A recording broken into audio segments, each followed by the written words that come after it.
So, sorry guys, but my talk will be Portuguese. Okay. Bem, meu nome é Thiago, eu sou tester hoje na EDP. E basicamente vim do Brasil já fazem um pouco mais de 1 ano e meio, quase 2 anos. No Brasil eu tive a oportunidade de ser muito ativo em comunidades de testes e DevOps. Eu criei essas duas iniciativas, que é o QA Ninja Conference, que foram 2 edições de uma conferência online para que a informação pudesse chegar a todos os lados do Brasil, para aquelas pessoas que não tinham condições de ir a São Paulo, Rio de Janeiro, para ir numa grande conferência e gastar o dinheiro delas. Eu acabei criando com um colega o QA Ninja Conference. Foram 2 semanas em cada uma das edições com talks relacionadas a testes, DevOps e boas práticas. E quando eu vim para Portugal, acabei por criar o Lisboa Quality Talks. Também é uma iniciativa que nós tivemos, eu e uma colega, já estamos na 7ª edição, que vai ser agora no mês de janeiro na Mercedes. Então, todos estão convidados também. Vai ser ao final, não temos a data completa. Que basicamente é a forma de como estimular uma comunidade de testes aqui local para poder falar sobre testes e sabermos onde estão os testers que residem aqui em Portugal, ok? Fui speaker no Pixels Camp do ano passado, tá? Eu falei um pouco sobre criação de equipes de alto desempenho, tá? Utilizando o processo de desenvolvimento Lean de software. E também eu tenho o meu GitHub, que é o meu blog, vamos dizer assim, onde eu tenho iniciativas como a Automação para Todos, que são 5 cursos de automação de testes para malta que tem um pouco de dificuldade de quebrar aquela barreira de testes automatizados. Bem, hoje eu vim falar um pouco sobre como nós, QAs, podemos ajudar na cultura DevOps, né? Então, eu acredito que QA e DevOps são 2 culturas que elas podem trabalhar muito bem juntas, tá? Basicamente, o princípio básico para um tester começar a ajudar as pessoas de DevOps são entender um pouco sobre Docker, que é basicamente aquilo que nós precisamos minimamente para poder testar algumas coisas sem depender de um ambiente, tá bem? E ter um controle maior das coisas que nós realmente fazemos no dia a dia, tá?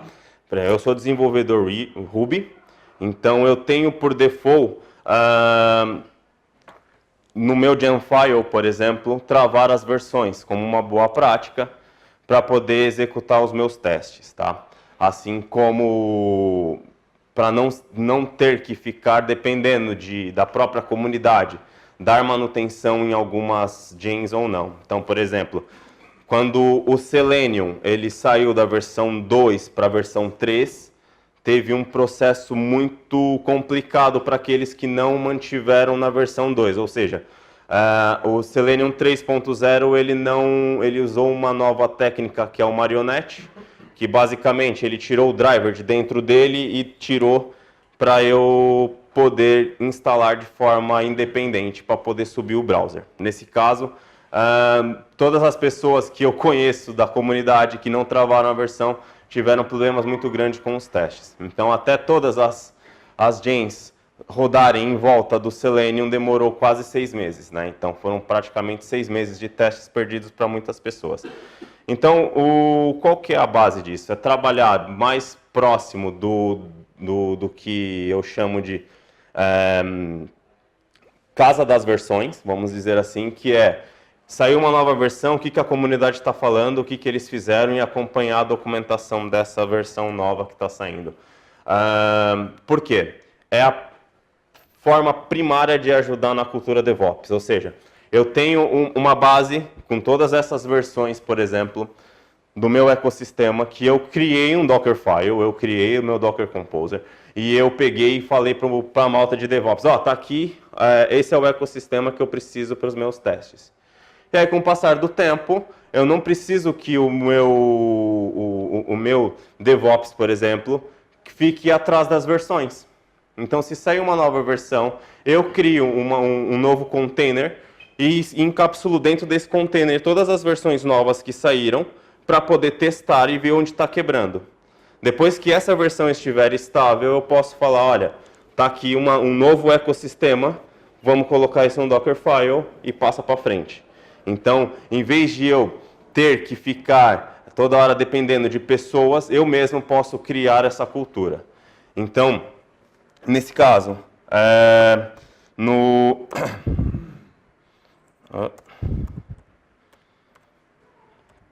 a mesma coisa se faz com as versões do Ruby.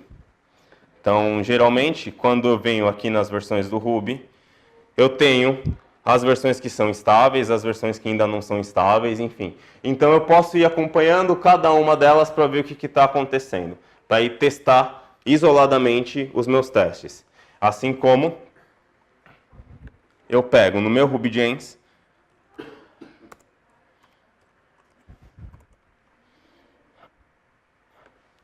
a respeito das minhas gens. Então, por exemplo, eu faço testes em Capybara. Vou na versão e vejo quais são as versões, tá? Eu, por exemplo, eu tenho o costume de não ficar atualizando versões a cada vez que sai. Então, eu geralmente pulo de versão a cada 6 meses ou a cada 1 ano. A versão que eu uso hoje do Capybara, ela saiu em janeiro de 2018, que eu não alterei ainda. Porque de lá para cá muita coisa pequena foi mudando, muitos bugs foram sendo corrigidos, então eu não confio naquela versão. Então, ano que vem, quando for janeiro de novo, eu vou ver como é que tá e depois eu altero. E se eu estiver dentro de um time, vou criar um container e vou fazer meus testes com um novo ecossistema para ver se aquilo está coerente e passo para frente. Então, essa é uma maneira mais eficaz de você trabalhar com a malta de DevOps. Então, é uma forma de você alinhar as duas culturas e promover um produto de melhor qualidade para a produção todas as vezes.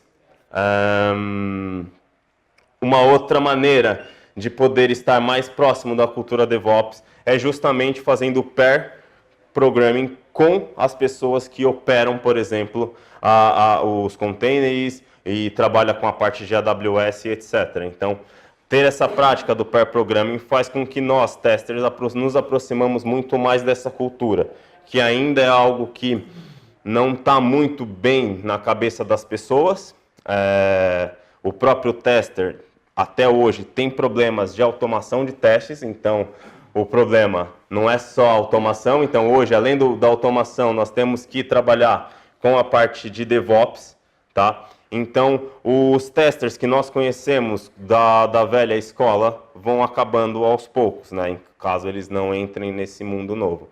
Então, é muito simples. Então, quando nós tivermos testers na nossa empresa, antes de chegar e falar de muita coisa da cultura DevOps, comece do básico, que é, olha, vamos trabalhar um pouco com Docker, ensina um pouco do Docker, como cria um container, como ele faz para criar como instalar as coisas dentro desse container e ir para frente. Depois ir colocando outras características da cultura, tá? E vice-versa. Bem, essas são as referências que eu geralmente uso, né? Os 2 livros da Lisa Crispin, que é uma nova abordagem de Agile Testing e que fala sobre DevOps, que é o que eu acredito, cultura, testes e DevOps são os 3 pilares. E o Developer Testing é um dos principais livros que eu indico para as pessoas tirarem o mindset, mudarem o mindset do manual para o automático. Então, são esses os 3 livros que eu mais indico. Okay?